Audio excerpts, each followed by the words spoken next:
राजा शल्यामुळे कर्णाला पराभव पत्करावा लागला का?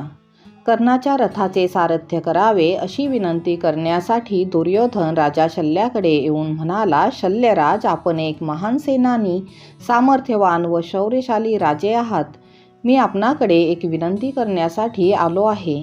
राजा, मी तुझ्या विजयासाठी काय करावे अशी तुझी अपेक्षा आहे? दुर्योधन म्हणाला, आपण श्रीकृष्णासारखेच सारथ्यकर्मात निपुण आणि प्रवीण आहात. माझ्या विजयासाठी आपण कर्णाचे सारथ्य करावेत. संकटात सापडलेल्या मला तुमचा आणि कर्णाचाच काय तो आधार उरला आहे. हे ऐकून शल्याला भयंकर राग आला.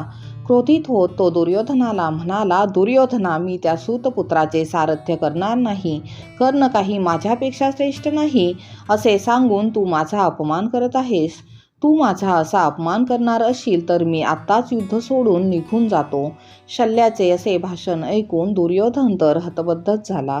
मग हात जोडत तो शल्याला म्हणाला, राजन, आपण महान योद्धे आहात. मी आपणास कर्णापेक्षा हीन समजत नाही. कर्णापेक्षा प्रत्येक बाबतीत आपण श्रेष्ठ आहात. आपण कर्णाचे सारथ्य करून मला विजय मिळवून देण्यात मदत करावी, म्हणून मी आपणास अशी विनंती करत आहे. शिवाय सारथ्य कर्म काही कमी योग्यतेचे नाही. प्रत्यक्ष श्रीकृष्ण युद्धात अर्जुनाचे सारथ्य करत आहेत, म्हणून आपल्यासारखा शूरवीर जर कर्णाचा सारथी झाला आणि मला विजय मिळाला तर तो आपलाच बहुमान होईल. अशा प्रकारे दुर्योधनाने शल्याची स्तुती करताच शल्याने सारथी होण्याचे मान्य केले. पण त्याने एक अट घातली. मी सारथ्य करत असताना काही जरी बोललो तरी कर्णाने ते ऐकून घेतले पाहिजे. जर कर्ण क्रोधित झाला तर मी सारथ्य करणार नाही. ही अट कर्णानेही मान्य केली. तेव्हा दुर्योधन आनंदाने म्हणाला, कर्णा, शल्यराज तुझ्या रथाचे सारथ्य करतील. आता तू पांडव सेनेचा निपात कर. असे सांगून दुर्योधन निघून गेला. शल्य राजाने कर्णाचे सारथ्य करण्याचे मान्य केले, पण एक अट घातली होती. त्या अटीमागचे मर्म दुर्योधनाला समजले नव्हते. कर्णाचा उत्साह भंग करण्याची संधी आयती शल्याला मिळाली होती. कर्णाजवळ आता फारसे सामर्थ्य उरले नव्हते. त्याची कवचकुंडले इंद्राने नेली होती.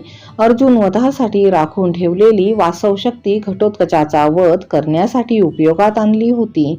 ब्रह्मास्त्र विद्या जरी तो जाणत असला तरी शापामुळे ऐनवेळी ती त्याला आठवणार नव्हती. उरला होता फक्त एक आत्मविश्वास. कर्णाचा हा आत्मविश्वास खच्ची करण्याचे कार्य आता शल्यराज करणार होता. त्याने पांडवांना कर्णाचा अवसानघात करण्याचे वचन दिले होते आणि म्हणूनच तो कर्णाचा सारथी होण्यास तयार झाला. रणगर्जना करीत वाद्यांचा गजर करून कर्ण रथारूढ झाला. आपल्या पराक्रमाच्या बढाया मारीतच तो म्हणाला, शल्यराज, रथ शत्रू समोर घ्या. आज मी सर्व पांडवांना स्वर्गाची वाट दाखवणार आहे. त्यावर शल्य म्हणाला, हे सूतपुत्र कर्णा, त्या अजिंक्य पांडवांसमोर तुझा क्षणभर तरी निभाव लागेल का? अर्जुनाच्या गांडीव धनुष्याच्या टंकाराने तुझे हातपाय थरथरू लागतील. कर्ण म्हणाला, शल्यराज, त्या अर्जुनालाच काय, पण मी शस्त्रास्त्र सज्ज असता इंद्राला सुद्धा भीत नाही. आजच त्या अजिंक्य अर्जुनाला मी ठार करील. शल्य हसतच म्हणाला, हे सूतपुत्रा, तुझे हे बाष्कळ भाषण बंद कर.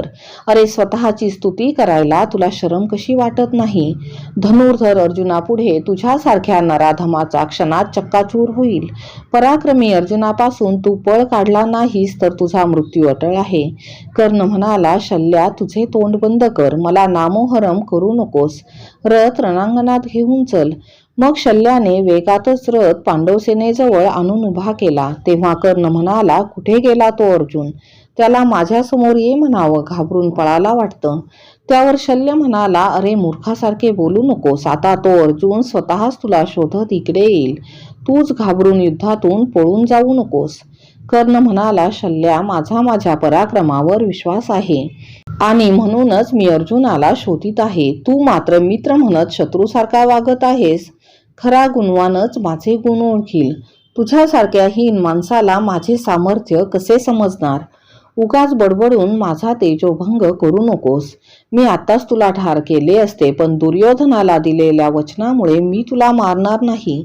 कर्ण चिडलेला पाहून त्याला आणखी खिजवण्यासाठी शल्याने त्याची उणीदुणी काढून एकसारखा त्याचा तेजोभंग अवसानघात करण्याचा सपाटा चालवला होता. तू कावळ्यासारखा कौरवांच्या उष्ट्या अन्नावर जगणारा आहेस. तुझ्या अंगी कसला आलाय पराक्रम? अर्जुनाला भिवून तू कित्येक वेळा पळून गेलास. अरे अर्जुनासारख्या सूर्यासमोर तुझ्यासारखा काजवा काय पराक्रम दाखवणार? काजव्यासारखा तू अर्जुनाचा कधीतरी वध करशील काय?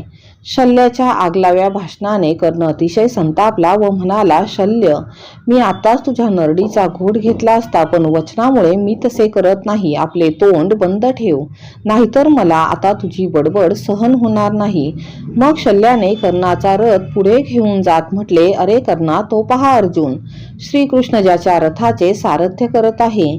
आता कोणीही त्या अजिंक्यवीर अर्जुनाचा सामना करू शकणार नाही. आता तर अपशकुनही होऊ लागले आहेत. शल्य असे कर्णाला हिनवत आहे. तोच दोन्ही पक्षात तुंबळ युद्धाला सुरुवात झाली. दोन्ही पक्षांचे असंख्य योद्धे मारले गेले. रक्ताचे पाट वाहू लागले. अचानक सूर्यास्त झाला व युद्धविरामाची घोषणा झाली. 17व्या दिवशी सूर्य उगवताच उभय सेना कुरुक्षेत्रावर दाखल झाल्या. कर्ण त्वेषाने जीवावर उदार होऊन युद्ध करू लागला.